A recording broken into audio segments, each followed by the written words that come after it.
Wow, good point. Caller, Dante from Minnesota. Time to chime. Let's talk. So, firstly, long-time listener. I think it's divine that I'm actually online with you talking about this tough subject. Is so dear to my heart.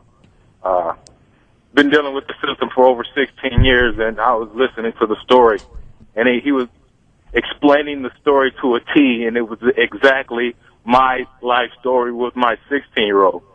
And first of all, I agree with the lawyer of saying keep fighting, and your children are worth every bit of your effort and what you put into it.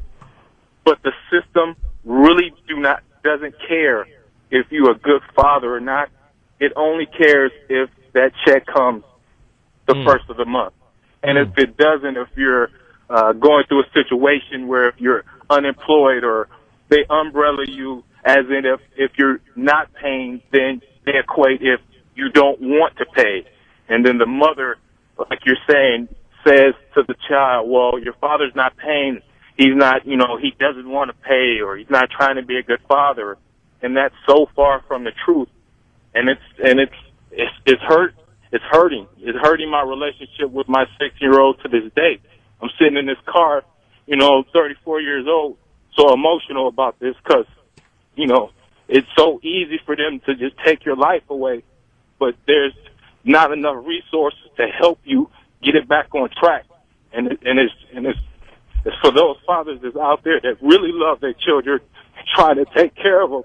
They just want to throw you in with the people, the small percentage that don't want to take care of them, and it hurts.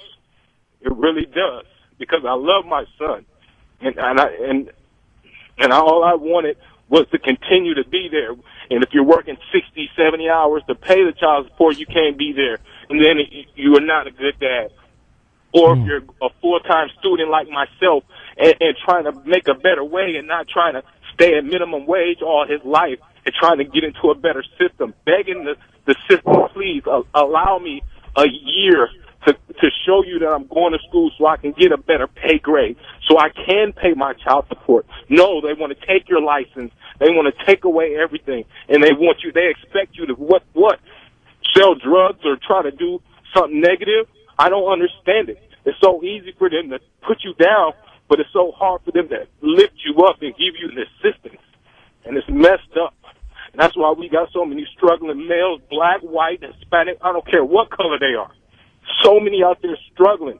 There's not enough resources. They want to umbrella you, and it's not fair. Not fair to the kids, and it's not fair to the parents.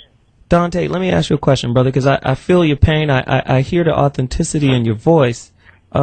Is there something that my crack panel can provide for you right now? We have attorney at law Demetria L. Graves. She's in studio with me right now.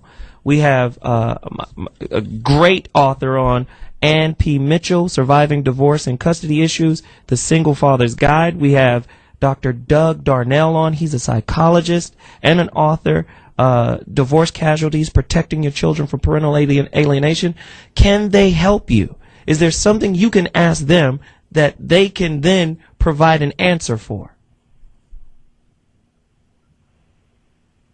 With my situation, like I said, I have a 16-year-old. I've been parental alienated for most of his life, and now he's 16. He doesn't want any part of me. I've been married for 6 years, had a stable home. I just don't know what to do. My question, I guess, is I want to reconcile with my son. He's 16.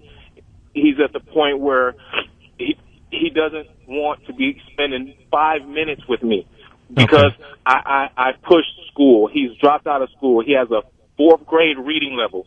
And what's so bad is his mother encourages, and his grandfather, the two people he worships, encourages this. So, wow. So let me do this, Dante. Let me do this. I got where you're going. So Demetria, I'm gonna go to. Well, hold on 1 second, Ann. I'm gonna get to you. I promise. Everybody's gonna answer. Everybody's gonna help this guy. Everybody. Okay. All right. Demetria, what do you think he should do? First thing. Well, the good thing is he has an older child, so old enough now that it's gonna take some work, Dante. But you can start working with him directly And right now, you don't have to go through the parent as if he was 3 or 4. Normally, I wouldn't suggest that, but considering your situation, it might be a good idea to keep working on him. Write him a letter. Keep talking to him. Maybe suggest therapy. Tell him there's things that, he doesn't know. That would be the legal aspect. Let me ask you, Dante, did you ever have a court order for visitation, or did you try to work this out directly with mom? The beauty is we have joint custody. We have 50-50. I went through the system. I fought for a long time. And currently, as we speak, we have 50-50 physical custody. Pay medical and everything. It's 50 split down the middle. How are you reaching out to your son? I've reached out to my son as in, first of all, as a friend. I saw in the beginning that what would allow him to spend time with me was to allow him. I fed into the beast, as you would say, as I allowed him to stay up all night. I allowed him to play video games because that allowed him to stay with me. If I spoke on school, if I spoke on structure, he didn't want no part of me whatsoever. So in the beginning, I allowed to be like them just so he can be with me. And then I tried to throw in school here and there or read this and ask him a couple questions. And it just got, like I said, 50-50. He would spend 2 weeks with me and 2 weeks with his mother, but it just all went through the Bayside. Let me ask you something really quick, Dante. Is there any way possible you can try with something smaller, such as coffee or lunch, or not make it so specific to school or anything else, just so you can rebuild the relationship? Yes. I saw we went through him and I, the same structure, and this was starting at a younger age. And I say the damage coming, like right now, I saw it on the writing on the wall, as you would say, and it's been going on. We would have one-on-one meetings at Culver's, just dinner or, like you said, coffee. And so Dante, and I thought that was working.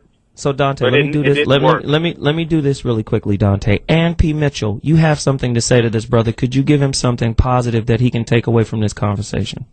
Absolutely. And first, just quickly, I want to qualify that I am an author and a professor, but first and foremost, I am and always have been a father's rights lawyer. So Dimitri is giving great advice, and I just want to let your listeners know that I have that background as well. So I've been in the trenches.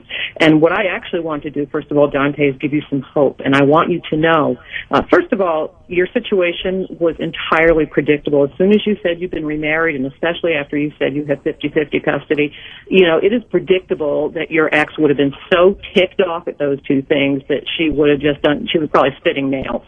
But the hope I want to give you is that children have a funny way of growing up and leaving home.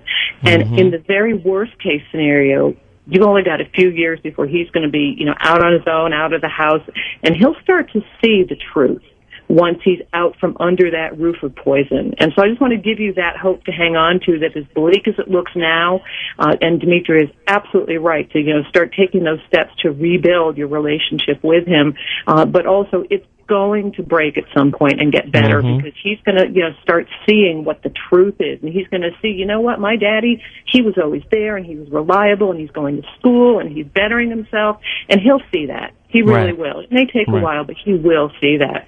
And the other thing I want to say, just to build on what Dimitri has suggested, with the idea of therapy, is that you can go to the court and you can ask them to order therapy.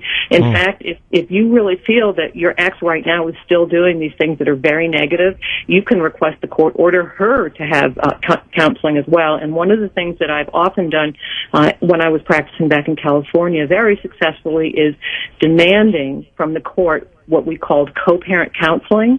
And it's a beautiful thing for a father to go and ask the court for, because when the father says, Your Honor, I want to have me and my ex-wife, we need to be able to co-parent respectfully and together for our child. And I'd really like to have co-parent counseling while you're there saying, look, I want to make it work. And she either has a choice of agreeing or looking really bad in the court's eyes. So it's a really good tactic to start moving in that direction where things start getting a bit easier for your son between the two of you.